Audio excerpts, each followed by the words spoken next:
Our next speaker is Professor Daniel Mathalon. He's professor of psychiatry and behavioral science at UCSF and deputy vice chair for early psychosis at VA site. And he's going to be talking about ERP, fMRI biomarkers of NMDA-receptor hypofunction in schizophrenia, and CHR-P syndrome, evidence from ketamine challenge studies.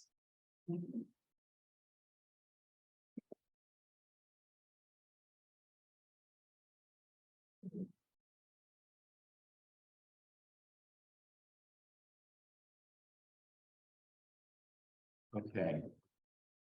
So I'm going to start my talk by just considering the general approach of using drugs as probes of disease processes, doing pharmacological challenge studies. Why do we do them? What might they tell us? So, using pharmacological probes for drugs with specific neurotransmitter and neuroreceptor effects, we can learn which transmitter and receptor systems may contribute to psychiatric symptoms and cognitive deficits. So then why consider effects on neurophysiological biomarkers beyond just asking patients how they feel after administering the drug? So one of the problems we have in drug challenge studies is creating a proper control condition and a blind. This is definitely true for ketamine, that although the data I'm going to be showing you always had a saline placebo condition, there's no doubt that people who experience the active ketamine know the difference. It is far from subtle. And so reliance on things like self-reports, how do you feel, what are your experiences like, will certainly involve some true effects of the drug, but it may also involve expectations and demand characteristics of the study that may bias the individual's response. Neurophysiological indicators and even cognitive testing that's more performance-based tends to reduce the influence of this problem. It doesn't eliminate it completely, but it makes it less significant. It's also the case that in particular for EEG, and it is some sites also true for fMRI, that biomarkers can often be studied, depending on which specific measure, can often be studied in animal models in addition to humans. So that showing that there are similar effects of a drug on a biomarker in an animal and in humans helps to build the case for the homology between the animal model and the human condition it's meant to study or understand.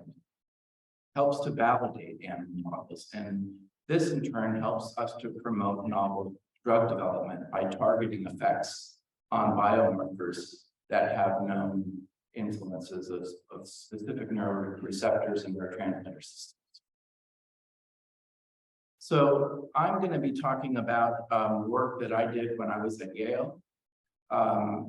If you're within half a mile of John Crystal, it's hard not to get sucked into doing some ketamine studies. At least that was the case back in the early 2000s when I was there. So I'm going to be talking about ketamine.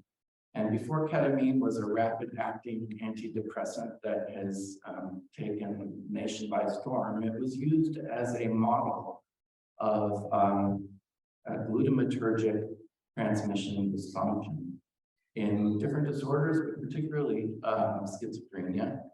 Ketamine is a dissociative anesthetic. It's a non-competitive antagonist at the NMDA subtype of the glutamate receptor. So it's an NMDA glutamate receptor antagonist. And at sub-anesthetic doses, ketamine, as well as its cousin PCP, produces symptoms that resemble those that we see in schizophrenia, including positive psychotic-like symptoms negative symptoms, and cognitive impairments. This observation was at the beginning the cornerstone of the hypothesis that NMDA receptor hypofunction might be an underlying cause or core pathophysiological mechanism in schizophrenia. This is an idea that has been espoused by a number of people. So one of the ideas that has come out of the NMDA receptor hypofunction model and doing studies with drugs like ketamine that block NMDA receptors is that, in particularly animal studies done in Vita Mogadon's lab, suggest that ketamine reduces its psychotomimetic or psychotic-like effects by inducing excessive glutamate release, even though it is blocking a glutamate receptor subtype, the NMDA receptor.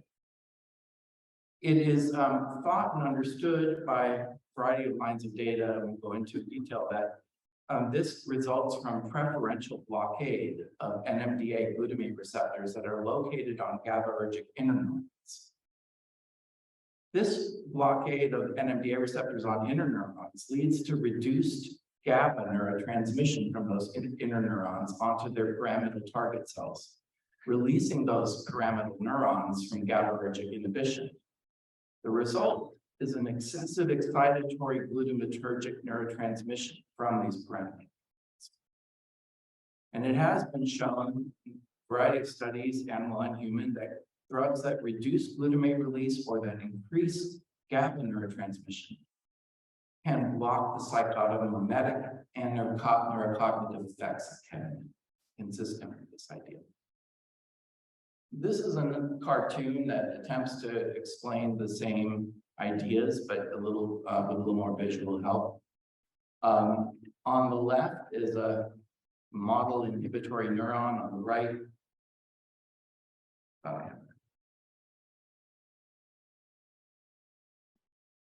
the right, is an excitatory pyramidal neuron.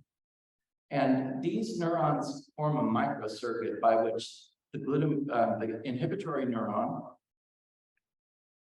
see if I can use this arrow.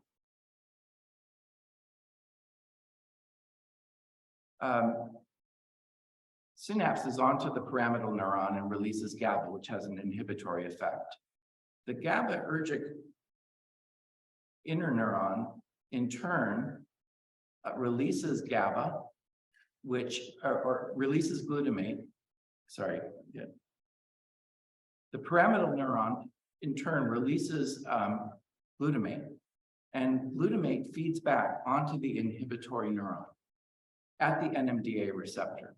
In this way, the inhibitory neuron is monitoring the excitation of the pyramidal neuron, and through this feedback loop is creating some balance to prevent excess excitation. And this is depicted here by this balance scale showing the balance between excitation and inhibition. Now, disruption of this glutamate transmission at the NMDA receptor over here by ketamine or other drugs that block NMDA receptors will inhibit this feedback, leading to disinhibition of the excitatory pyramidal neurons and an excitation inhibition imbalance favoring excitation. And that's shown here where the NMDA receptor on the pyramidal neuron is not as affected by ketamine as the NMDA receptor on the inhibitory neuron. So that's the model, and there are various lines of data to support it. So I'm going to talk a little bit about some of the studies that I've done over the years when I was at Yale, involving ketamine as a pharmacological model for NMDA receptor hypofunction in schizophrenia, which has been a major model for us for several decades. I'm particularly going to look at the effects of ketamine on ERP and fMRI biomarkers that have established sensitivity to schizophrenia and to the clinical high-risk syndrome. In particular, I'm going to tell you a little bit about ERP measures, mismatch negativity, and P300. Mismatch negativity is a negative voltage deflection at about 150 milliseconds following the delivery of an infrequent deviant sound or presented amongst a frequent standard series of sounds. So a typical mismatch paradigm might be something like beep, beep, beep, beep, beep, beep, beep, beep, beep, beep, beep. And the brain's response to those infrequent deviants is the mismatch negativity. And its mismatch negativity is thought to reflect sensory echoic memory because you have to keep a memory of what's been recently presented in the auditory stream to be able to automatically detect a deviant stimulus. And it's also been considered a prediction error in a predictive coding model of mismatch negativity. P300 is elicited by infrequent stimuli, but these are different because attention is on the stimuli as opposed to mismatch, where attention is directed away.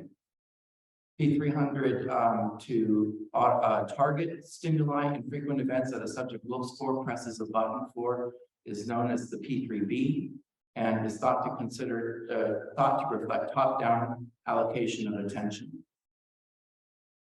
When in these tasks, an infrequent novel stimulus that's not task relevant, requires no response, but still grabs attention because of its salience is presented, you get another type of P300 called the P3A. It has a different distribution than the P3B, has some different generators.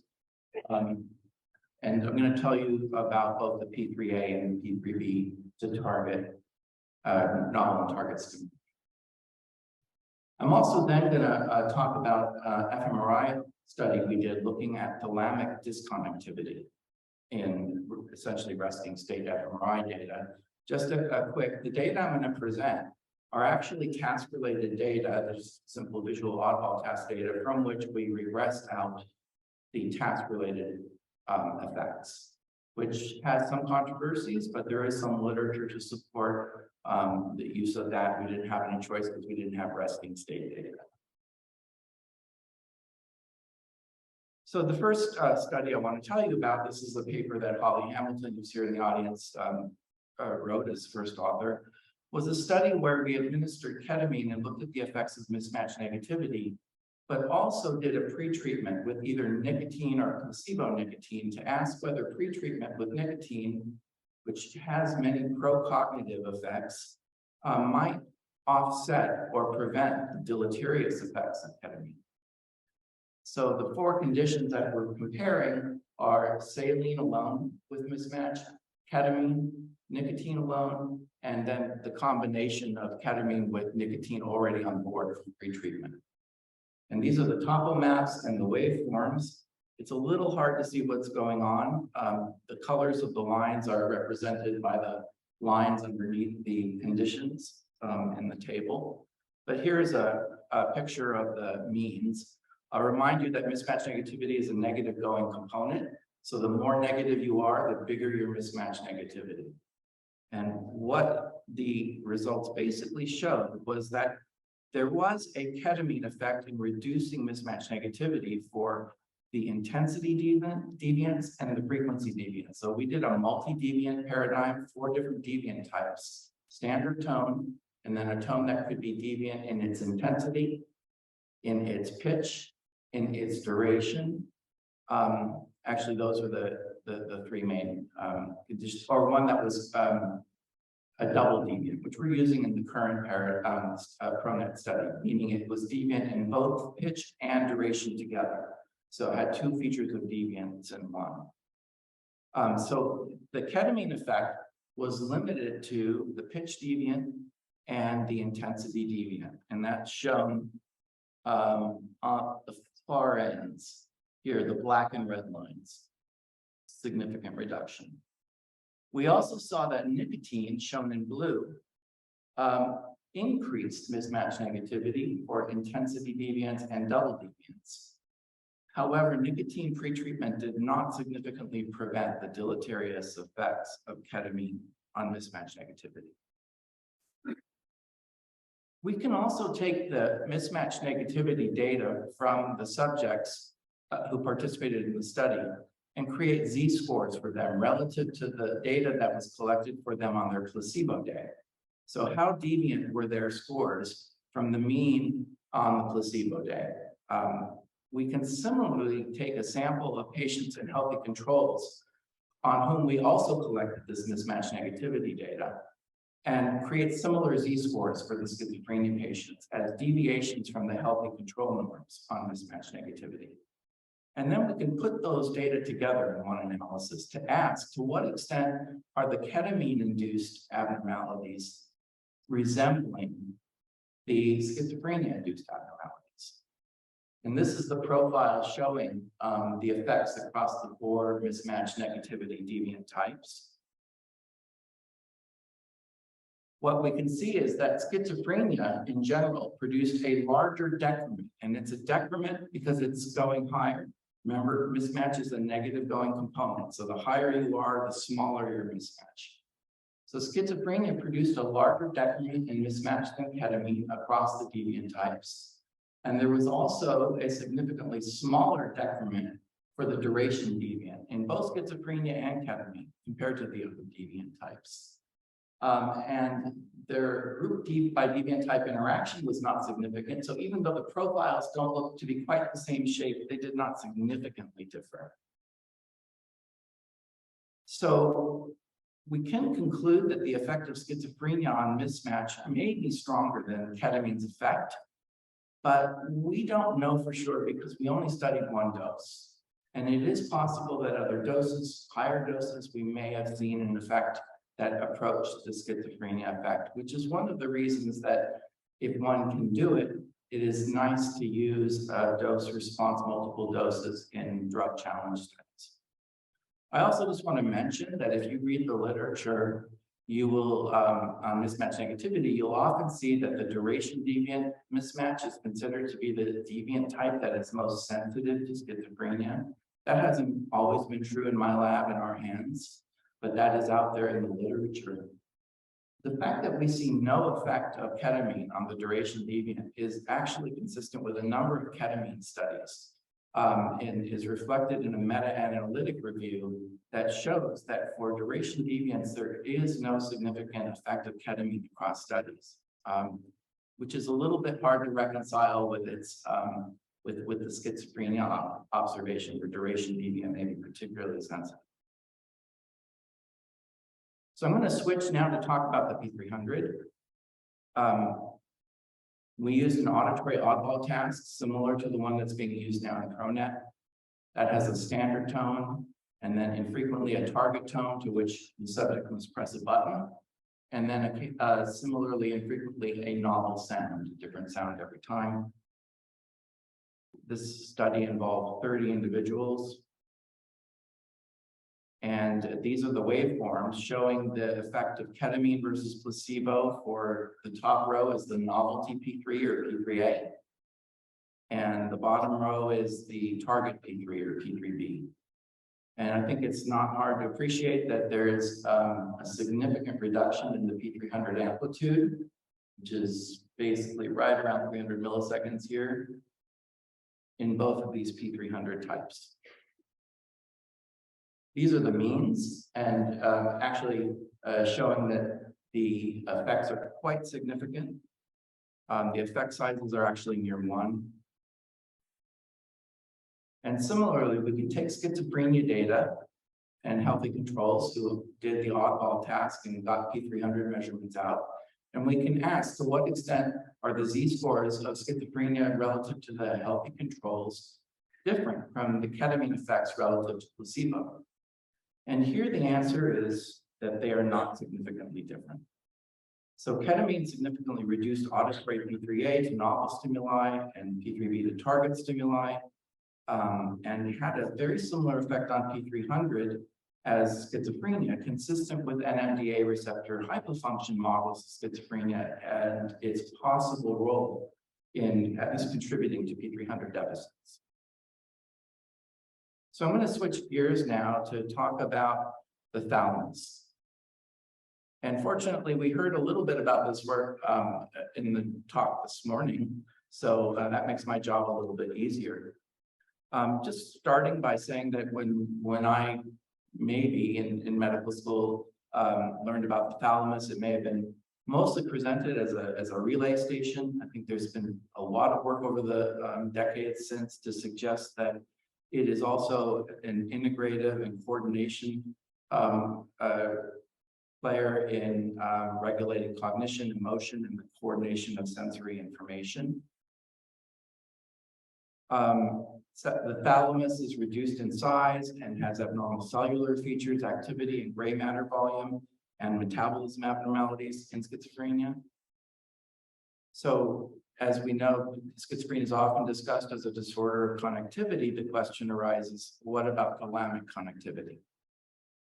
So there have been a number of studies that have been done over the last decade that have shown a remarkable consistent pattern of thalamic connectivity in schizophrenia involving hypoconnectivity or reduced connectivity with the thalamus with prefrontal cortex and cerebellum, and hyperconnectivity between the thalamus and the sensory motor areas, sensory, auditory, and visual cortices.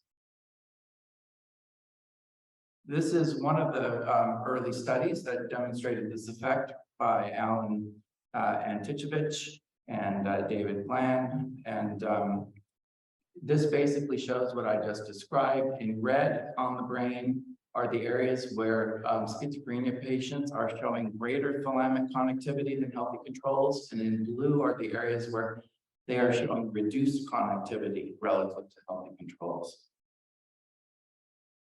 We replicated this using resting state data from the fBurn study. Again, a very large sample, 183 patients with schizophrenia, 178 controls, multi-site study. These are the maps just showing the thalamic connectivity across the whole brain for each group. And this shows the group differences. In blue are the areas where the schizophrenia patients showed reduced connectivity with the thalamus compared to controls. That included regions in the cerebellum, the pons, and the thalamus itself. And at a lower threshold, the anterior cingulate, which had been shown in prior studies in schizophrenia.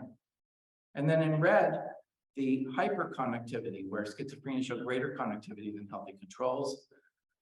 This included regions of the auditory cortex, middle and superior temporal gyrus, pre and post central gyrus, and the middle and superior occipital lobe, so visual cortex. So these sensory regions, hyperconnected in schizophrenia.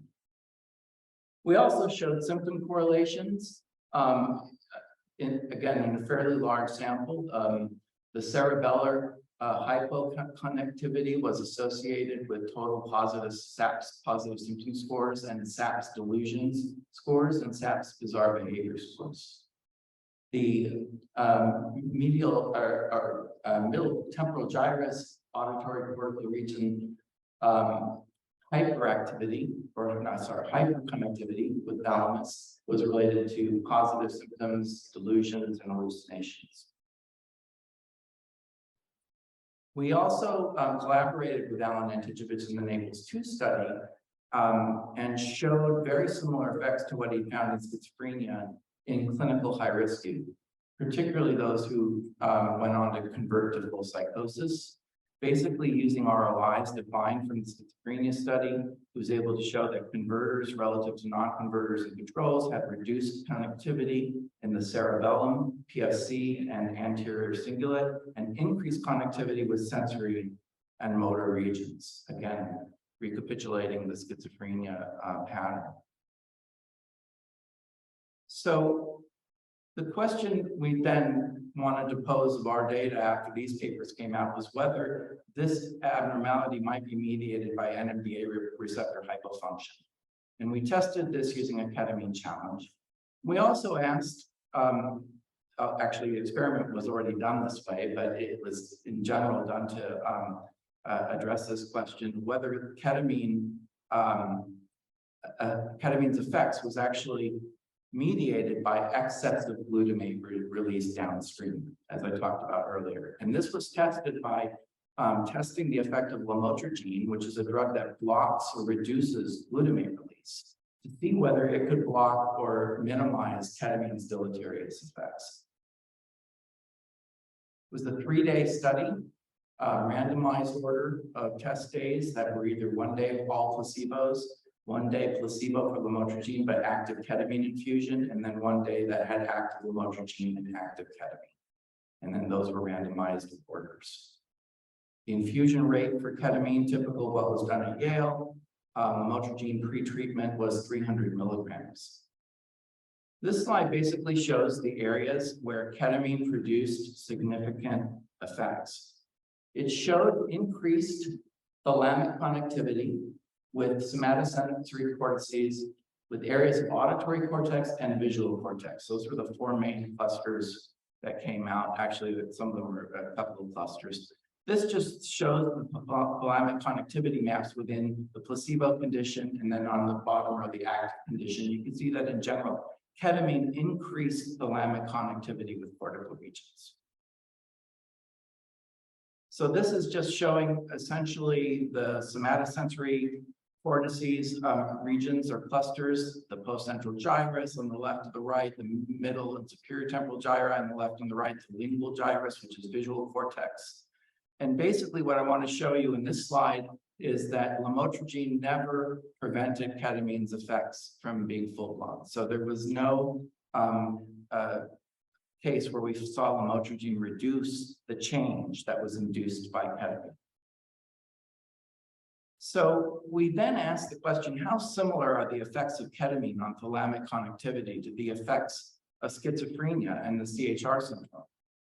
We did this by looking at resting state fMRI data, thalamic connectivity data from chronic schizophrenia, early schizophrenia, and clinical high-risk patients. One way to ask that question is to do what's called a conjunction analysis, where you just look at the schizophrenia effect and the ketamine effect and overlay them. In purple are the areas of conjunction where they overlap. And there's some significant overlap in these regions, suggesting that ketamine does have some similar effects. But we wanted to take a more direct analytic approach to this. What we did in the top row here is derive from our ketamine study a map of ketamine's effects. I know. So derive ketamine's effects on the brain as a Z-score map.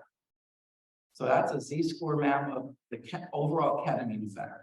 We then took every single subject's thalamic connectivity map, actually expressed as the deviation from healthy controls, every patient, and we correlated the maps for each individual so that each individual gets a similarity coefficient. How similar is their deviation from healthy controls to the ketamine deviation from placebo?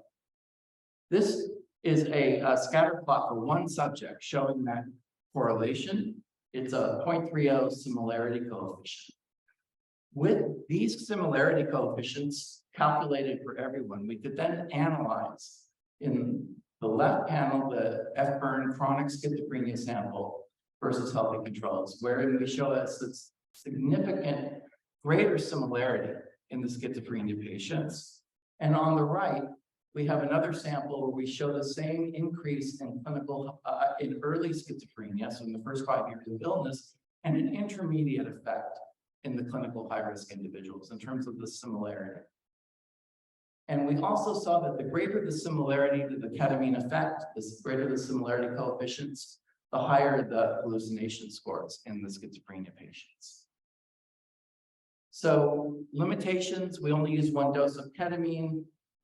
We used a whole thalamus seed rather than seeding different thalamic nuclei, although the literature suggests you get similar results with both.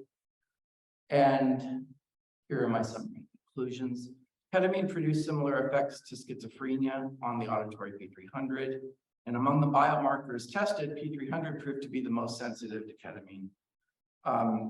And this is consistent with other studies. There was weak mismatch negativity reduction by ketamine. This may be dose-dependent. Reduction of mismatch by ketamine is supported in the literature by a meta-analytic review. Ketamine induces thalamic hyperconnectivity with sensory motor regions, including somatosensory, visual, and auditory regions resembling schizophrenia. And this effect was not reduced by lamotrigine, suggesting it may have been mediated by, it may not have been mediated by downstream increases in glutamate release. And alternatively, ketamine dose may have been too high for lamotrigine to reduce its induced hyperglutamaturgia. Finally, ketamine did not induce thalamic hypoconnectivity with the prefrontal cortex and cerebellum, unlike schizophrenia. So ketamine may serve as a pharmacological model of NMDA receptor hypofunction for some, but not for all pathophysiological abnormalities that are associated with schizophrenia. And that's it.